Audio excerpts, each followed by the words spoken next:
আসসালামু আলাইকুম প্রিয় ব্রাজিল ফুটবল ফ্যান্স।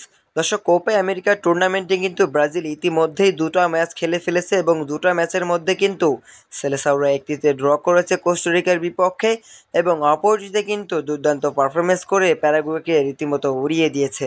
4-1 গোলের একটা বড় ব্যবধানে জয় পেয়েছে ভিনিসিয়াস জুনিয়ররা। তবে আগামী ম্যাচটা কিন্তু অনেক কঠিন প্রতিপক্ষের সঙ্গে খেলা ব্রাজিলের, কেননা যাদের সঙ্গে খেলা তারা কিন্তু লাস্ট 25টি ম্যাচে আনবিটেন রয়েছে। এখনো পর্যন্ত তাদেরকে কিন্তু কেউ হারাতে পারেনি। তবে এরকম একটা দলের বিপক্ষে খেলা হবে ব্রাজিলের আগামী ম্যাচে, গুরুত্বপূর্ণ একটা ম্যাচে। তবে সেই ম্যাচ হওয়ার আগে কিন্তু ডরিভাল জুনিয়র গণমাধ্যমে বেশ কিছু কথা বলেছেন। তো চলুন দেখি আগে তিনি কি বলেছেন। তিনি বলেছেন, আমি মনে করি যে আমাদের জন্য উঁচু মানের একটা ম্যাচ হবে, যেখানে এমন সব খেলোয়াড়রা মুখোমুখি হবে যারা একে অন্যকে চেনে এবং প্রতিপক্ষ হিসেবেও খেলেও বেশ। দল দুটি ভিন্ন ভিন্ন মুহূর্তের মধ্য দিয়ে যাচ্ছে, তবে আমার কোনো সন্দেহ নেই যে ব্রাজিল সর্বোচ্চ স্তরে পারফর্ম করবে। আমি আশা করি এটি আমাদের প্রথম দুই ম্যাচের চেয়েও ভালো হবে। মূলত ডরিভাল জুনিয়র কলম্বিয়াকে উঁচু মানের একটা দল মানছেন, তিনি এই কথার মধ্যে বলেছেন।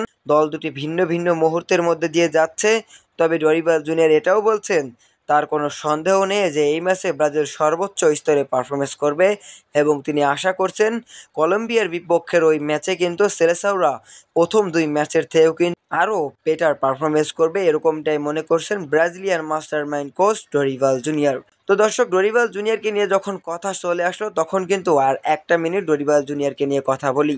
মূলত ব্রাজিল কিন্তু ধুঁকছিল ফার্নান্দো দিনিজের অধীনে এবং ফার্নান্দো দিনিজকে বরখাস্ত করার পর ব্রাজিলের দায়িত্ব নেন 64 বছর বয়সী ডরিভাল জুনিয়র।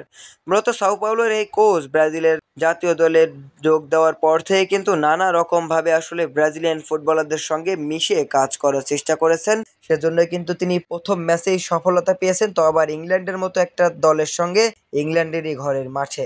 এরপরে কিন্তু স্পেনের বিপক্ষে ম্যাচ ড্র করেছিল 3-3 গোলে, যদিও ওই ম্যাচটি কিন্তু রেফারি অনেকটা স্পেনের দিকে টেনে খেলিয়েছিল। এবং তারপরের ম্যাচগুলোর কথা আর নতুন করে বলার কিছু নেই। সব মিলিয়ে কিন্তু ডরিভাল জুনিয়র ইতিমধ্যে ব্রাজিলের ডাগআউটে থেকে 6টি ম্যাচ পরিচালনা করেছেন এবং 6টির মধ্যে কিন্তু 3টিতে জয় পেয়েছে এবং 3টি ম্যাচ হয়েছে ড্র। অর্থাৎ ডরিভাল জুনিয়র কিন্তু নিজেও এখনও আনবিটেন রয়েছেন। তো কলম্বিয়ার বিপক্ষে যদি ডরিভাল জুনিয়র ম্যাচটি হেরে যায় তবে কিন্তু ডরিভাল জুনিয়র প্রথম হারের দেখা পাবে ব্রাজিলের ডাগআউটে। তবে ডরিভাল জুনিয়র এটা কখনোই চাইবে না যে তিনি ব্রাজিলের ডাগআউটে থেকে ব্রাজিলিয়ান সমর্থকদের মন ভাঙা দেখতে। তাই তো ডরিভাল জুনিয়রও আপ্রাণ চেষ্টা করবে ব্রাজিল দলটাকে খুব ভালো পরামর্শ এবং খুব ভালো টেকনিক্যালি বুদ্ধি দিয়ে ম্যাচটি জেতার জন্য। তো দর্শক, এখন আপনার মতামত অবশ্যই আমাদের ভিডিওর কমেন্ট বক্সে করবেন যে আগামী ম্যাচ ব্রাজিল 3 জুলাই বুধবার সকাল 7টায় মাঠে নামবে কলম্বিয়ার বিপক্ষে। এই ম্যাচে কি সেলেসাওরা জয় পাবে?